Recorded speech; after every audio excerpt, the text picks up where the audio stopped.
Bom dia, sejam bem-vindos a mais uma aula de português. Nós vamos dar continuidade ao nosso conteúdo, tanto de literatura quanto de gramática, continuando seguindo o livro e continuando também na questão do romantismo, que é o que eu falei para vocês. Dessa semana nós vamos ver a continuidade do romantismo na Europa. Vamos falar um pouco sobre o Lord Byron e depois, na próxima videoaula, nós já vamos começar o romantismo no Brasil e ver a primeira, segunda e terceira geração, ok? Nós vamos começar primeiro com gramática, nos substantivos, depois nós vamos para a literatura. O que é um substantivo? Vocês já devem ter visto durante os anos de vocês escolares, né, que a gente sempre estuda essa questão de adjetivo, substantivo, verbo e por aí vai. Mas vamos rever e aplicar nas nossas atividades, ok? O substantivo é uma classe gramatical cuja função é grosso modo, nomear, a grosso modo, né, de grosso modo no caso, nomear os seres em geral. Apesar de essa conceituação estar presente em vários locais, há que se ressaltar sua incompletude, tendo-se em vista que o substantivo pode também ser responsável por demonstrar ações, abraço, chute, aspectos emocionais e psicológicos, covardia, ansiedade, amor e ódio, aspectos sociais, pobreza e inteligência, entre outros. Substantivo. Tais características não são as únicas que diferenciam o substantivo das demais classes gramaticais, como as dos adjetivos e as dos pronomes. Diante disso, a identificação dele, além de depender do critério semântico mencionado, atribuição de palavras e significados a experiências que vivenciamos, esse é no caso da semântica, né?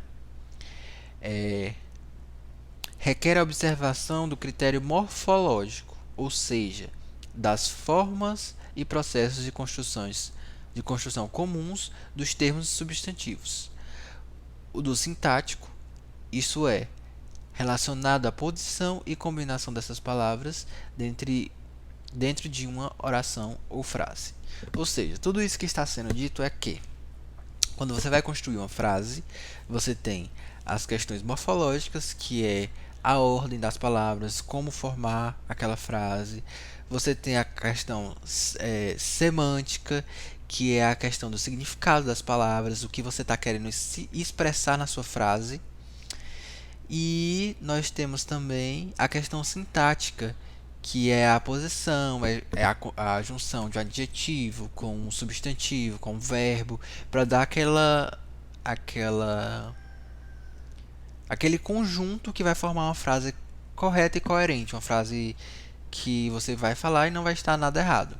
Que nós já fazemos isso no nosso dia a dia, só que nós não prestamos atenção nessa construção da frase. E aí aqui voltando para o substantivo, ele fala.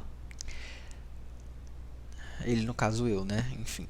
Dessa maneira, os substantivos podem ser definidos por darem nome às coisas, terem sua unidade, menores, radicais, parte das palavras que carregam a ideia central, e afixos, elementos que completam o radical, confrontados com as outras da mesma categoria gramatical, e por fim, exercem as funções de sujeito e objeto direto das orações, sendo, inclusive, seus núcleos informativos. A classificação dos substantivos. Substantivos comuns e abstratos e substantivos próprios. Substantivos comuns e substantivos próprios são o que a gente vai ver agora. O substantivo comum é responsável por nomear a generalidade dos seres da mesma espécie, dos elementos abstratos, dos objetos, dos fenômenos da natureza. Ou seja, sua função é identificar o que está presente na vida e no imaginário daqueles dotados da linguagem, mas sem individualizar esses constituintes da espécie humana. Por exemplo, zebra, animal de uma determinada classe. Amor, sentimento abstrato. Garfo, objeto. Chuva, fenômeno da natureza. Substantivo comum é esse substantivo que você vai nomear o geral. Por exemplo, amor, um sentimento. Zebra, um animal de alguma espécie. Garfo, algum objeto. E chuva, um fenômeno da natureza, algo que pode acontecer no nosso dia a dia. É algo geral, generalizado, né? Não é algo específico. Classificação dos substantivos, a continuação. Se o substantivo comum designa um todo, o substantivo próprio aplica-se ao singular, conforme se observa a seguir. Japão, país específico, não há outro, é somente um. João, apesar de ser o nome de muitas pessoas, tem-se que pensar em alguma forma de contextualizar. Em alguém de forma contextualizada, ou seja, que está imerso num dado universo e por isso torna-se particular. Por exemplo, se você está falando uma frase, João não vai para a escola. Se você está falando de João, João que ele está falando aqui, é um nome que é usado para várias pessoas. Mas nessa frase específica, você está falando de um João, que pode ser seu colega ou seu amigo de escola, e você está afirmando que ele não irá para a escola amanhã. Então, é uma pessoa, é um indivíduo específico. E aí é como ele fala. Se o comum é no geral, o substantivo próprio aplica-se a uma pessoa, a um ser, a uma coisa só, a algo específico. Passando agora para os substantivos coletivos. O coletivo é bem fácil, né? Vocês já devem saber o que é um coletivo de alguma coisa. Por exemplo, cardume é o coletivo de peixes, são vários peixes. Alcateia é o coletivo de lobos, são vários lobos. Substantivo coletivo, ou seja, as palavras que transmitem ideia de um agrupamento de seres, como eu falei para vocês, é a junção de várias coisas, vários seres que fazem o coletivo. Ou de uma reunião de entidades constituindo substantivos comuns, uma vez que não individualizam os elementos, apenas os consideram como uma massa indistinta. Ou seja, por exemplo, quando eu falo de um lobo só, não é coletivo porque eu estou falando de um só. Agora, se eu falar aquela alcateia de lobos, eu estou falando de todos eles como um só, como um coletivo, como se fosse a junção deles, se tornando um nome para todos eles. E aí aqui eu dou os exemplos. Arquipélago, ilhas próximas, detentoras de características comuns. Cardume, agrupamento de peixes. Vocabulário, palavras da mesma língua. Enxame, muitas abelhas no mesmo local. Manada, conjunto de animais da mesma espécie com comportamentos semelhantes. Baixela, vários itens de cozinha como panelas. Resma, 500 folhas de papel. Substantivo primitivo e substantivos derivados. Os substantivos primitivos são compostos por palavras que não se originam de outras, presentes na mesma língua. Exemplo: guerra, cidade, rua, laranja. Por exemplo, não precisa dar um exemplo porque no próprio substantivo derivado vocês vão ver o que eu estou querendo dizer agora. Já os substantivos derivados, conforme o próprio nome anuncia, são palavras que provêm de outras palavras. Por exemplo, cidade. Nós vemos que é um substantivo primitivo. É a palavra principal. Dessa palavra é que são feitas outras palavras para derivar o que você está querendo dizer. Por exemplo, cidade é a palavra principal. E aí você puxa uma setinha para baixo. E, por exemplo, cidadela é uma palavra derivada. Ela é derivada de cidade. Ela vem da palavra cidade. A palavra cidade é o primitivo, o substantivo primitivo. Agora, cidadela já é um substantivo derivado. Por exemplo, Aqui ele dá o exemplo de bruxa, que originaria bruxaria. Bruxa é o primitivo, que é de onde vem as palavras, e bruxaria é o derivado de bruxa. Agora, os substantivos concretos e abstratos. Substantivos concretos nomeiam seres de existência própria, isto é, figuras independentes que fazem parte de um universo real ou imaginário. Exemplo: lobisomem, entidade imaginária. Lápis, objeto. Andréia, pessoa. Goiânia, cidade. Congresso Nacional, instituição. Algo concreto. Substantivo abstrato designam qualidades, ações, sentimentos, estados e sensações. Constata-se, portanto, que a existência desses elementos está condicionada a um ser concreto ou imaginário que os evidencie. Além disso, pressupõe-se a manutenção do caráter universal deles, ou seja, da sua aparição em diversos locais e variadas situações. E agora, saindo da gramática, nós vamos para a literatura. Como eu falei para vocês, Lord Byron e o romantismo.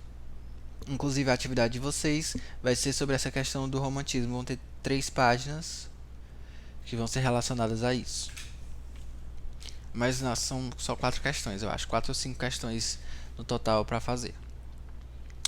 E aí aqui ele fala: Byron o arrastou pelo vasto palco da Europa. Incontáveis espectadores sucumbiam a seu magnetismo.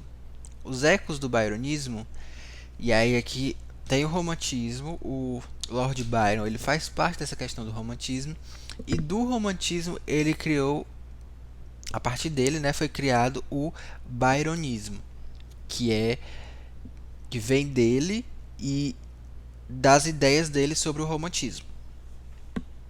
E não só sobre o romantismo, porque ele também era ligado a questões de questões trabalhistas, questões da Revolução Industrial e por aí vai. Os ecos do byronismo reverberam em inúmeros poetas europeus, especialmente entre os franceses Lamartine, Vigny e Musset. Os nomes, as pronúncias não certas não são essas, mas enfim, dá para vocês entenderem. Para todos, a obra de Byron projetou como seu grande protagonista o próprio autor e a imagem de seu coração, dilacerado, reais ou imaginárias, trespassadas por epidêmicas enfermidades românticas, sentimentalismo, autopiedade, hiperindividualismo, tédio, melancolia, rebeldia. Suas dores permearam o texto e a figura do poeta e do homem. Geminados, esses traços contribuíram para a criação do herói byroniano, autoconstrução literária e histórica tão importante quanto a própria obra. Ou seja, o romantismo já tem todas essas questões da melancolia, do sentimento exacerbado, exagerado, do individualismo, do tédio, da melancolia, mas o Lord Byron ele veio trazendo uma questão mais forte ainda. É como se ele pegasse todos esses sentimentos que geram do romantismo e ele amplificasse, ele deixasse mais forte. Então, as obras dele ficaram muito conhecidas, muito marcadas, porque ele era ao extremo, digamos assim. E aí dele vieram vários outros que seguiram não só o romantismo em si, mas também a linha de raciocínio dele no romantismo, que era o byronismo. E aí, agora, todas essas são questões históricas, a questão do Lord Byron, e aí nós vamos ver agora as invasões napoleônicas, que também fez parte, assim como a Revolução Industrial, a Revolução Francesa e tudo mais. As invasões napoleônicas. A partir da invasão real e histórica de Portugal por Napoleão, nos anos de 1807 a 1810, podemos constatar a existência de pelo menos 2 evasões. Uma real e histórica, a fuga da família real para o Brasil, que inclusive foi quando o romantismo chegou aqui no Brasil, com a vinda da família real. E não só o romantismo, veio também a imprensa, veio também toda uma gama de questões, toda uma junção de questões que já são oriundas, já são vindas da Europa. E aí quando eles chegam aqui no Brasil, eles vão trazer para os brasileiros toda essa questão que eles trazem. é, a fuga da família real para o Brasil, e outra imaginária, mas igualmente real, a do nascimento do pré-romantismo português, claramente dependente de uma imagem da França revolucionária, iluminista e enciclopedista, que se perderá com a invasão francesa.